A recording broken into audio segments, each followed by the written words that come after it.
ভেবে দেখুন আপনি সারাদিন কম্পিউটারের সামনে বসে পড়াশোনা করছেন। পরীক্ষার আগে হাতে মাত্র আর কয়েকটা দিন রয়েছে। এমন অবস্থায় শারীরিক ব্যায়াম সময়ের অপচয় ছাড়া আর কি হতে পারে? কারণ যত পড়াশোনা করবেন পরীক্ষার ফলও তত ভালো হবে, তাই না? কিন্তু এমন ধারণা ঠিক নাও হতে পারে। ব্যায়াম কিন্তু পরীক্ষায় আপনার পারফরমেন্সের উন্নতি ঘটাতে পারে। এর এক বৈজ্ঞানিক ব্যাখ্যা রয়েছে।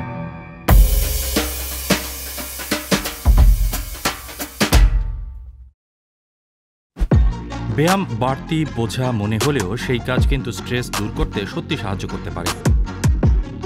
যখনই প্রবল স্ট্রেস বোধ হয় তখন আসলে শরীরের হাইপোথ্যালামাস পিটিউটারি অ্যাড্রিনাল অ্যাক্সিস সক্রিয় হয়ে ওঠে। স্ট্রেস দেখা দিলে সেটাই শরীরের অন্যতম প্রণালী হিসেবে মোকাবিলার কাজ করে।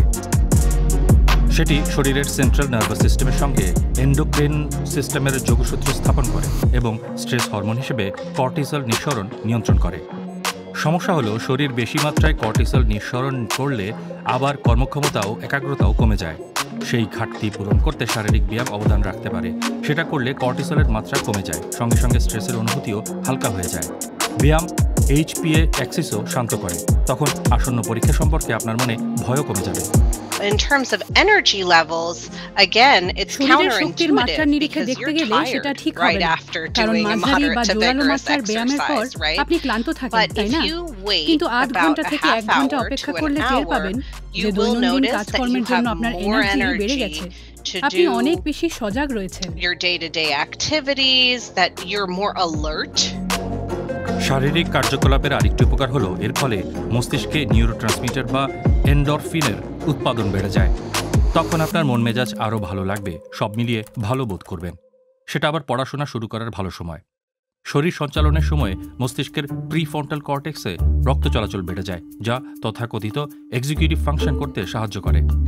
And that's just an umbrella term to describe আসলে সেই পরিভাষার সার্বিক অর্থ হলো সমস্যা সমাধানের ক্ষমতা, বিভিন্ন কাজের মধ্যে রদবদলের ক্ষমতা, বাছাই করা কাজের প্রতি মনোযোগ দেওয়া এবং চারিপাশের সব বিঘ্ন উপেক্ষা করার ক্ষমতা।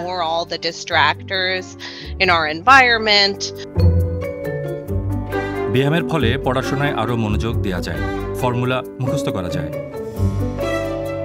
অর্থাৎ ফোন বাজলেও সেটি বেশি বিঘ্ন বলে মনে হবে না। ব্যায়াম শুধু মনোযোগ বাড়াতেই নয়, কম সময়ে বেশি শিখতেও সাহায্য করে। It also improves our processing speed. সেটা আমাদের প্রসেসিং স্পিডের উন্নতি করে। আমাদের সামনে আসা তথ্য কোন গতিতে আমরা অনুধাবন করছি এবং আমরা আরো ভালোভাবে তথ্য গ্রহণ করতে পারছি বলে আমরা প্রয়োজনীয় বিষয়গুলির প্রতি মনোযোগ দিতে পারছি।